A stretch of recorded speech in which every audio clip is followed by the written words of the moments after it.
Good morning students. Now we start lesson number 6 in history, early kingdoms. देखिए बच्चों, जो हम बात करने जा रहे हैं वो 3000 साल पुरानी अर्ली किंगडम्स, मतलब 3000 साल पहले राजा का चुनाव कैसे होता था, राजा को हम कैसे चुनते थे, हम वो वाली बात आज करेंगे इसमें। देखिए बच्चों, जो आज की बात है, आज तो आपको पता है कि वोटिंग का सुना होगा आपने। 18 ईयर्स होने के बाद हमारी गवर्नमेंट ने हमें ये राइट दे रखा है कि आप वोटिंग कर सकते हैं। तो वोटिंग में आपके मम्मी डैडी जाते होंगे, दादा दादी नाना नानी वोटिंग करने जाते होंगे। तो आज जो है हम अपने लीडर्स का चुनाव कैसे करते हैं, कैसे सिलेक्शन करते हैं, बाय वोटिंग। लेकिन पहले जो हम बात कर रहे हैं उसमें वोटिंग से नहीं होता था। तो हम जो 3000 साल पुरानी बात करने जा रहे हैं कि उसमें किस तरीके से राजा का चुनाव होता था, राजा कौन चुनते थे, राजा को कौन लोग राजा बनते थे, शासन कैसे चलाया जाता था, ये सारी बातें हम पढ़ेंगे इसमें। देखिए, सबसे फर्स्ट टॉपिक है आपका janapadas. The Aryans were organise in tribes. जो आर्यंस थे ये इन्होंने अपने आप को ट्राइब्स में ऑर्गेनाइज कर रखा था। ईच ट्राइब वॉज कॉल्ड जना। ईच ट्राइब को जना कहा जाता था। जना का मतलब है मनुष्य के रहने का निवास स्थान या मनुष्य के बसने की जगह। The tribes often fought against each other. जो ट्राइब्स थी ये आपस में एक दूसरे से लड़ते रहते थे। लड़ते क्यों थे?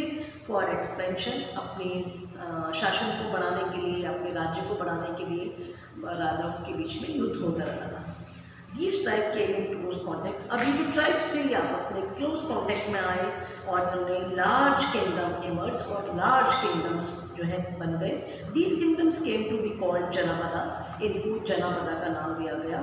जनपदा literally meanings the land where the jana और the tribe set its foot and settled. Janapada का लिटरली मीनिंग क्या है? मनुष्य के निवास स्थान, जन के बसने की जगह। देखिए, it is interesting to note down how the rajas were selected in this period. ये बहुत ही इंटरेस्टिंग क्वेश्चन है कि इस टाइम पे राजा का सिलेक्शन किस तरह किया जाता था। Some of the rajas in the past were selected by the sabha. Past की बात करें तो इसमें राजा का चुनाव सभा के द्वारा भी किया जाता था। इसके बाद इसमें वापस चेंजेस आए और now to be recognise as a raja the kings had to perform. अब राजा को सेलेक्ट करने के लिए एक यज्ञ का आयोजन किया जाने लगा, जिसको हम कहते हैं अश्वमेध यज्ञ। ठीक है बच्चों, तो अब जो आपने टॉपिक पढ़ना है वो है आपका अश्वमेध यज्ञ। यानी कि अश्वमेध यज्ञ क्या होता है? ये एक आयोजन है। अश्वमेध यज्ञ क्या है? एक आयोजन है। इसमें क्या होता है बच्चों? एक घोड़े को राजा के लोगों की देखरेख में स्वतंत्र एकदम फ्री छोड़ दिया जाता है। इस घोड़े को किसी दूसरे राजा ने रोका, यानी कि इस घोड़े को अगर कोई राजा ने रोका तो उसे वहाँ अश्वमेध यज्ञ करने वाले राजा से लड़ाई करनी पड़ती थी। अगर आपने रोक लिया है तो इसको, अगर उस घोड़े को जाने दिया तो इसका मतलब है कि अश्वमेध यज्ञ करने वाला राजा उससे ज़्यादा शक्तिशाली है और जो इसको जाने दे रहा है उसे उसकी अधीनता को स्वीकार करना है। इसका मतलब ये है। इसके बाद राजाओं को यज्ञ में आमंत्रित किया जाता था, इनवाइट किया जाता था। और इस यज्ञ को कौन संपन्न करता था? विशिष्ट बड़े। Next topic is mahajanapadas. देखिए, महाजनपद किसे कहा जाता है? The larger and more powerful जनपद। जो बड़े होते हैं और ज़्यादा महत्वपूर्ण जनपद होते हैं उनको महाजनपदा कहा जाता है। देखिए, 16 महाजनपद का नाम है। इसमें से मगध, काशी, अवंती, वत्स, ये बहुत ज़्यादा इम्पोर्टेंट है। तो अब फर्स्ट जो टॉपिक हम पढ़ेंगे वो है मोनार्चिकल और उसके बाद है रिपब्लिकन। देखिए, मोनार्चिकल सिस्टम में कैसे शासन व्यवस्था होती है और रिपब्लिकन में कैसे होती है। देखिए, फर्स्ट है आपका मोनार्चिकल। इसमें the king was head of this kingdom. जो राजा होता है वो राज्य का सर्वोच्च होता है। ही परफॉर्म वैदिक सेक्रीफाइसेस। ये सारे वैदिक सेक्रीफाइसेस करता है। He was very powerful. ये बहुत ही अधिक पावरफुल होता है। He has a strong army. इसके पास बहुत बड़ी आर्मी होती है। मैनी सोर्सेज ऑफ इनकम के भी बहुत सारे सोर्सेज होते हैं। और मगध है, वत्स है, अवंती है, कोसाला है। ये बहुत ही इम्पोर्टेंट मोनार्चिकल जनपद है। इसके बाद नेक्स्ट टॉपिक है बच्चों republican. There was no king, it was ruled by a group of people elected by the common people. देखिए इसमें जो रिपब्लिकन है ये आपको नाम से पता लग रहा होगा कि इसमें राजा नहीं होता है। It was ruled by a group of people, ये लोगों की कुछ ग्रुप ऑफ पीपल, कुछ पीपल जो है वो अपना ग्रुप बनाते हैं, उसके अकॉर्डिंग रूलिंग होती है। कॉमन पीपल ही जो है इसमें इलेक्टेड होते हैं। Decision were taken by simple majority के अकॉर्डिंग ही इसमें डिसीजंस होते हैं। और बहुत ही सिस्टम जो है जो वर्क किया जाता है वो डेमोक्रेटिक किया जाता है।